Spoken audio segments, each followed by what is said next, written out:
Wouldn't this be like so funny just hearing them as bicker and stuff like that? We should have been recording it from the start. It would have been great, yeah. Would have been great. Should we just introduce ourselves first? Yeah, so we should be like, hi, I'm Isaiah. Hi. I'm sorry. you go first. Hi, I'm Isaiah. I'm one of the bassists in the 3rd jazz band here at Stevens. And region. Yeah, and region first chair for Region 29. Yeah. Hi, I'm Paul. I am the bassist for the jazz orchestra. Yeah. Top varsity band. And today we're going to be helping y'all get this little puppy done. Bass Etude 1 from our region process. It was so fun. We're going to be going over how to break down the chords so that you can understand what you're playing and some ideas that you can use while you're playing to help your improv. Mm-hmm. All right, where do you want to start? I think we should start, let's break down F major first and how they can walk through 2 bars of F major. All right, how do you want to break that down? So, F major conveniently has 8 notes like every other scale, and we have 2 bars here with 8 notes that need them. So, if we're going to start walking up the F major scale, that'd be a really good starting point. So that's... So, like a... Yeah, that'd be a pretty good place to start. At the dominant, that's my fault. So, it would start from F, going all the way up. Remember that key note right there? That's going to be the E natural. Yeah. It's a good way to start it because there's nothing really complicated about it. It's It's kind of just like the walking most up it. basic you can really go, yeah. As Mr. Ken Jury says, keep it basic, keep it low. Exactly. This is F major. Do you want to go into some of my stuff, or do you? Yeah, let's go into 100% go into your stuff. My stuff's a little weird. I want to say off the bat, just for y'all listening and watching us, I'm not professionally trained. I'm self-taught. Isaiah takes private lessons, so he probably has more like I don't want to say textbook stuff. I got the theory. He has the theory behind it. I have more of the sitting in my bedroom at 12 a.m.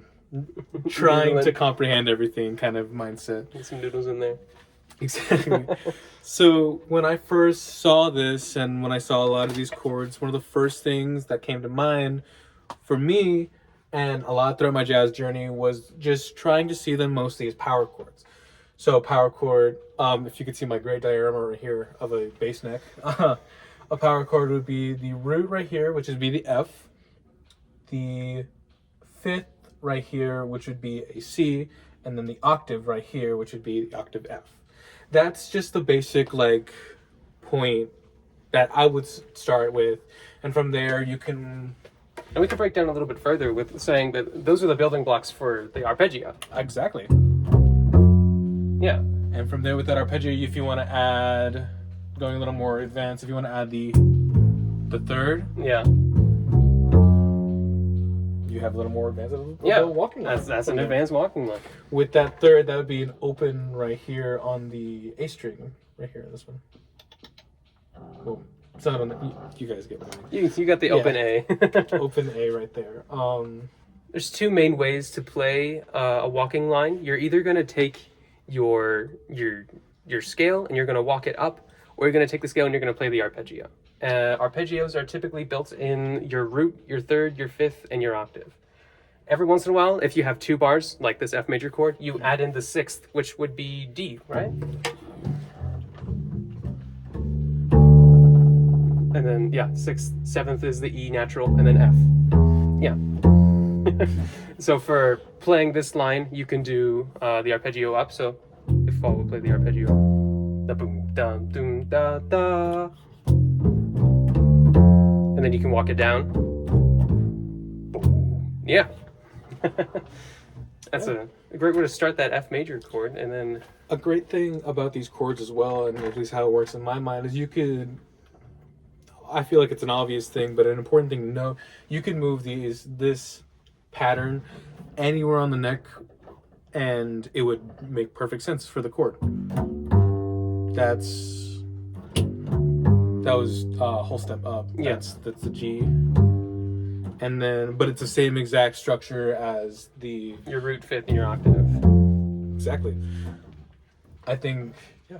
Yeah. That's kind of one of the biggest things I wanted to point out, and just getting these structures and like the structures of the chord and of scales in your mind, I think is very helpful. Not only just for learning the etude, but also learning your instrument as well. Just familiarizing yourself with the entire neck, you know. Yeah. You really want to know where your note names are. Exactly. And also that arpeggiated thing, I'm pretty sure that's the blues the blues structure. So if you let me have the bass for a moment. The blues structure is gotta take off this ring. So you have your root, your third, your fifth, your sixth, and then your octave. And that's pretty much your blues thing for everything. So if you take any part of the neck, so we'll say, what is this, D? You take your root, your third, your fifth, your sixth, and your, yeah.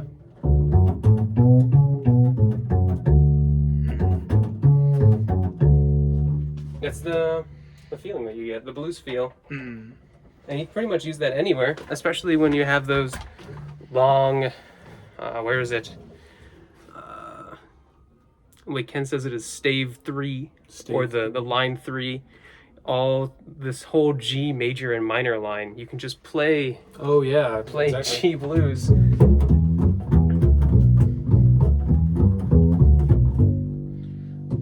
Just for like starting off, because this is a blank sheet, obviously.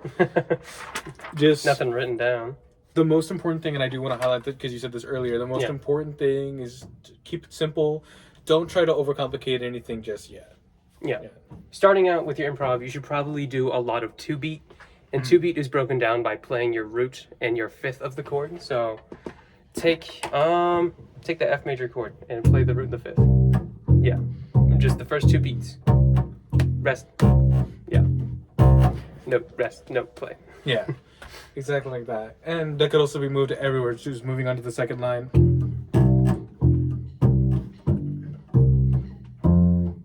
Something like that. Yeah, and if you're, I mean, that's kind of the hard one because that's G minor to C, and you have to fit both notes out in. So if you're playing your 2-beat, you play G and then you C. Let me give a better example. On the third line of measure 9, that'd be a the whole thing. Don't worry about playing the octave either. Yeah. Well, I mean, you know, boom, ba, ba, boom, ba, ba. Sorry. Yeah. now we're getting advanced. That's getting a little too much. Sorry, y'all. Oh, I really don't know how to break this down. How to break down what? How to break it down. How to break it down. Yeah. How to drop the bass, you know? Don't tell me to do that right now. Let me think. What I feel like. Did you run through all the stuff in your head? For the most part, yeah. Other than the fact that it's 180, and that's kind of fast for middle schoolers. For y'all, especially because this is 180. I'd say take it down a lot. Take it down. Let's start at 100. Start at 100. I'd say if you're somewhat confident in it, start at 130 just because that's 50 clicks down. Yeah. But if anything, I'd say probably start at 80. Yeah. That's 100 clicks down. And then when you do eventually get to 180, start with 2-beat. Mm-hmm. Because you're going to have to repeat this chart. I don't know where it says it. Just under the title, it says played 2 times with the recording. 2 times. And an idea that we had whenever we were doing this in the region process is that we made it really simple just playing through the first time. It was a lot of just 2-beat is what we were told. Mm-hmm. So you play your 2-beat feel, your root and your 5 all the way down. And then when you repeat, you start adding more interesting ideas. Yeah.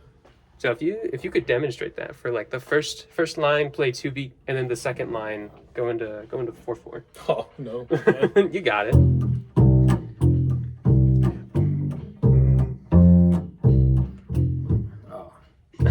Yeah, no, you. Oh, you might have, yeah. Because that's the A.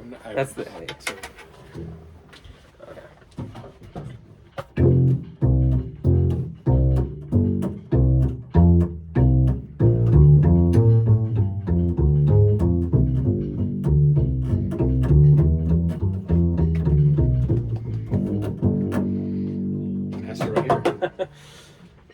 Gotta take what I remember.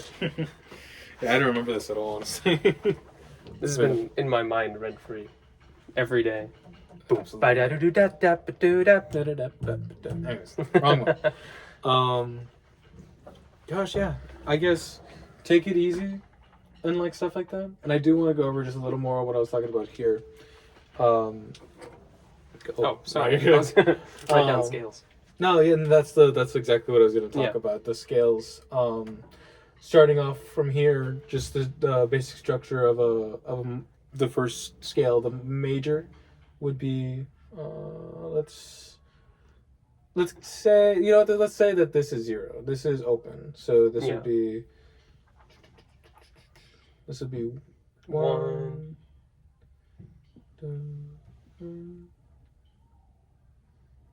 Next. Yeah. There we go. Yeah.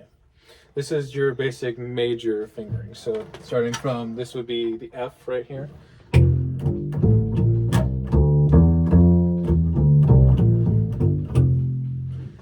And then biggest thing for me, learn this structure and fall in love with it. Play with it anytime you can. This will be your cheat code for every bit of walking. Literally every bit of walking. This is like the cheat code, not just for walking. I say improvising, just in for general. playing. Yeah. And again, learning your instrument as well, because it just teaches you the basic. It teaches you 2 open strings. Yeah. Your first string right here, and your second string kind of, and then your third string. It teaches you basically what you'd be using for the most part for early jazz, I'd say. And if you want to take this, I'm going to take the bass for a moment. If you want to take this to any other note, but you don't have an open string for it, so say we start on C, and C doesn't have an open string. If you were to number your fingers, you have your index on 1, your middle on 2, your ring on 3, and your pinky 4. And the code that you would have for that is 2, 4, 1, 2, 4, 1, 3, 4. And that'll be pretty much anywhere on the neck. That'll be your major shape.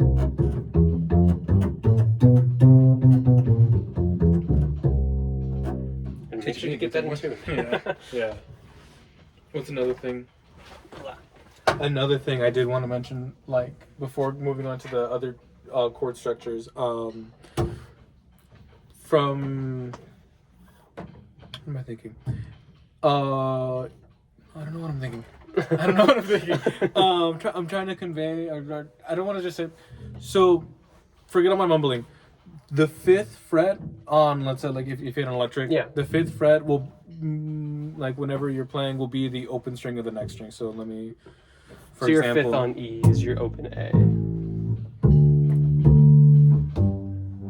Exactly, yeah. And if you play on 6th string, that C up there, that's a D flat. That's D flat. Yeah.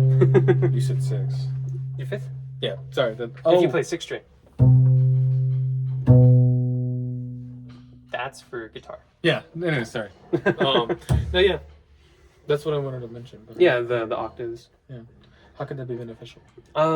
Because you don't want to always play your open notes, especially on upright when you have this twangy G and all these like silky lows. Oh, yeah. Yeah.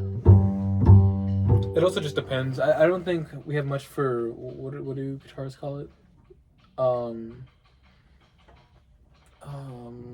When like different Voicings? Voicings. Yeah. Voicing. Yeah, I wouldn't worry much for voicings. Yeah. But if that's something that for some reason concerns you.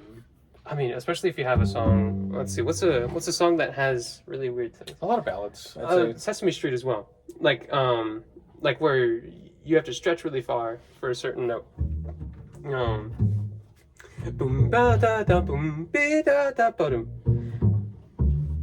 I believe it's an A natural that stretches to a D, and A natural on G is 2nd fret, and D natural on G is 7th. Yeah. Which is a stretch that most people can't hit. I can't do it, and I play all the songs with the stretchy things. So if you ever need to worry about that, going past the 5th fret is really good for changing your fingerings. Yeah. And just knowing that your 5th fret is basically like a home bass with one of these open strings, I think it's also good for tuning as well. Good for tuning, and it's good for just learning beyond the 5th fret. Because like your moneymaker is 5th fret though. X, Everything absolutely. behind 5th fret is your moneymaker. Absolutely, yeah. This is the sweet spot. This is the good stuff. The Anyways, Gouda cheese. last thing I wanted to mention real quick. For this, how would I go about doing this one? For a minor scale, this is the very last thing I want to talk about. For the minor scale, there we go.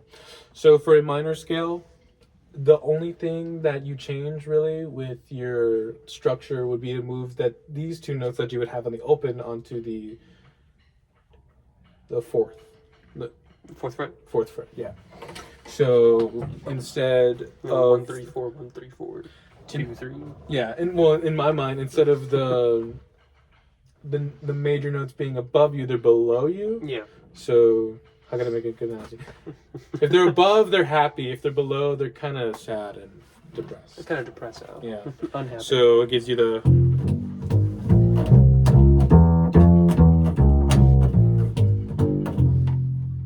Such a dark chord. Right? But it's cool. Those two chords, the major and the minor, learning these scale structures is be like perfect. really good. We did a little bit. Kind of, yeah. You want to talk about the blues scale? That's what is the blues scale? You tell me the blues scale. That's a little more for improvisation, but if you want, because me personally, how do I talk about this? Going back to the page itself, I know we've done a lot of talking, kind of just like rambling, but really going only back on to the first line. yeah, with all of this, going back to my mentality of just like 12 a.m. Yeah. not knowing how to play, right? A lot of these transitioning from like F onto G and C. I kind of did it earlier when I accidentally played it, or when I was doing the 2B and played an E. To me, if that's just like moving from F to G. Try to find some chromatic notes that would lead you into G. This is just in my mind. Correct me on anything I'm saying. Yeah, your leading tones. Yeah, you're talking about leading tones. I'm talking about leading tones. To me, they're just like chromatically leading into the same thing. Actually, this is a really good way to start this because when you play your F major, just walk up it. Now, if you're going to start that scale again, you're going to start with G, right? G is a whole step away, and that's our next chord. So if we're gonna put this into like the context of the thing, play the F major and then go into G. Yeah, and that's a really good leading tone. Most of them you want like a half step. So the perfect one is the next measure. So it's like a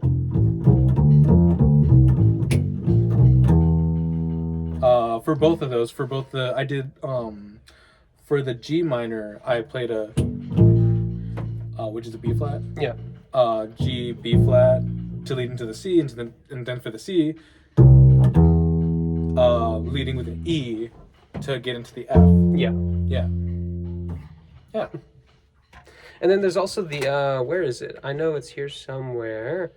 On the fifth line of our thing, on the third measure, we have our E flat into D flat, which is your half step. Your ba bo da bo da bo da bo.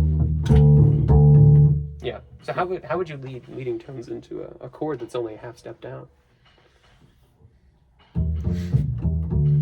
That's a good question. Yeah, that would be hard to do. I mean, I've kind of done that because that's kind of how we were doing it with Magic Fleet. If you take my way of doing it, I have a really noticeable pattern when I play chords that are right next to each other. I walk down the scale of one, and I go back to the root. Not back to the root, back to the next chord, and I always want to play that root. So that's not how I played it. But you play the E flat, you walk down the E flat. When you hit that fourth note on the next line, you would hit the D chord.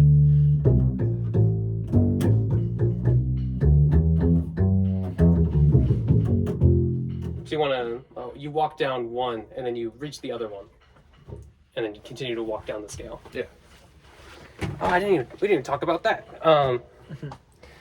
something that the audition people looked for a lot. Sadly, we didn't get comments for our judge things, but our teachers were telling us a lot, and they were like, if you're gonna walk, you want to make sure that you hit the root of the chord on every single. If all else fails Yeah. and you're like panicking, you don't know what to play, if you just play the root, Yeah, I don't think anyone will hold that against you. especially with 2-beat because it's root and 5. Yeah. You really want to emphasize what chord that you're on and try not to get lost, especially with this 180 tempo. That you just make sure you're always hitting roots on on the next measure, or roots on 1. Yeah, exactly. No, that's Roots on B1. Yeah. I feel like I completely missed over that. No, that's entirely our fault. Yeah, I totally forgot. I was thinking about that too. No, but I think besides that, covered pretty much everything. Yeah. Well, now we're gonna plug. If you guys need any help, on any clarification at all, we are always available. Yeah.